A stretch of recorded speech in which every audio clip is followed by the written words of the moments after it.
So as we move nearer now to the actual movements needed in the short game technique, I'd like to finish off with some final understandings that I think will help you to appreciate the more advanced areas of the golf swing and how you can make your short game very, very effective indeed. There are 5 key influences on the impact of the golf ball.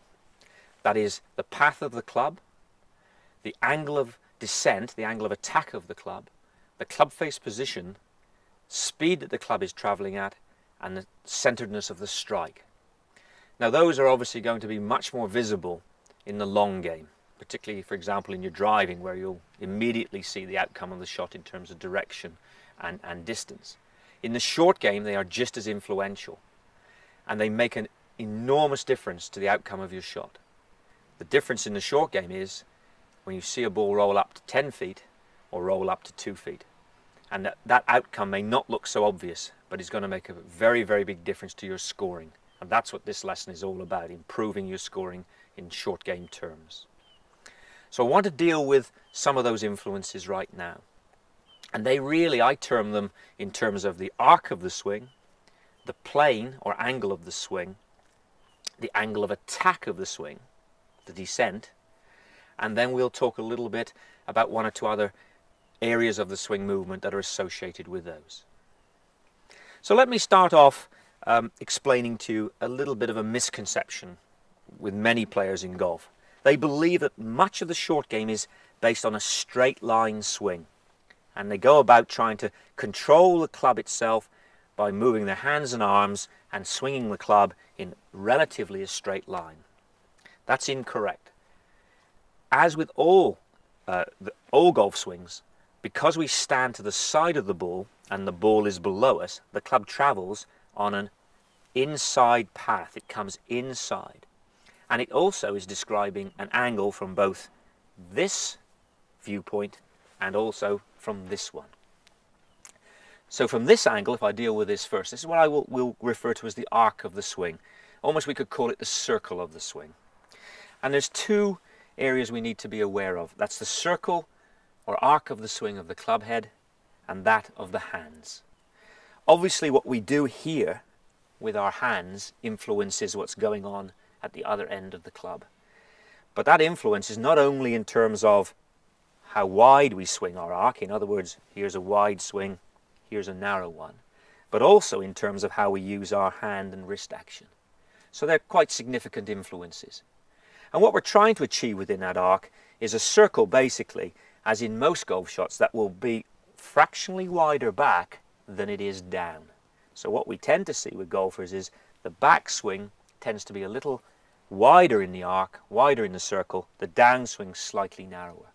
And the reason for that is simply as we set the club up and then we turn our body back towards the target, we're really bringing it a little bit more in and closer to our body, and it's coming down as a slightly more descending blow. We'll come back to angle of attack in a moment. From this angle, looking down the target line, we're dealing with the plane of the swing. We're dealing with the angle of the golf swing. In other words, that's an upright plane and a steep angle, and this one would be a shallow angle with a flat swing plane. And what we're looking for is something in the middle, from our posture and setup position, which influences the angles of the swing. We're swinging the club up and into a fairly neutral angle, so that really at this point a good guideline would be with my left arm parallel to the ground. This shaft is pointing sort of down on a line between, from the ball to the target, an extension of that line. That would give you a rough idea of being on plane. If I was here, I'd be off plane, and if I was here, I'd be off plane in the other direction. So it gives you a rough guideline. In terms of angle of descent, obviously what we're trying to do, we don't want to get the club coming down too steeply and digging in. And what happens with a lot of players when they come down too steep, they either will take a big divot, and although they contact the ball reasonably okay, they have no control of it. The other unfortunate situation that happens when players come down too steep is they suddenly make a compensation and they throw their hands forward or throw the club forward with their hands, and suddenly everything bottoms out too soon, so the bottom of the arc is too early. and we tend to get a thinned or top shot or even a heavy shot. So what we have here is two or three influences straight away that affect the quality of the strike and influence obviously the speed of the golf swing. So we have to bear those in mind. We're looking for something that's fairly neutral, fairly simple, and something we can repeat consistently in our golf swings. So understand that these angles have a very big influence on the way you're going to execute the shots that we're going to follow up now in our lesson and show you how to play.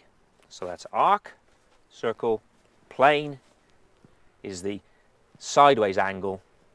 Angle of attack is where the club's coming from. And then obviously we have the other factors I mentioned, which is how fast is the club traveling and how the quality of your strike influences the control you have of the ball. So we'll take that forward now and look at that in a more practical way in executing our shots.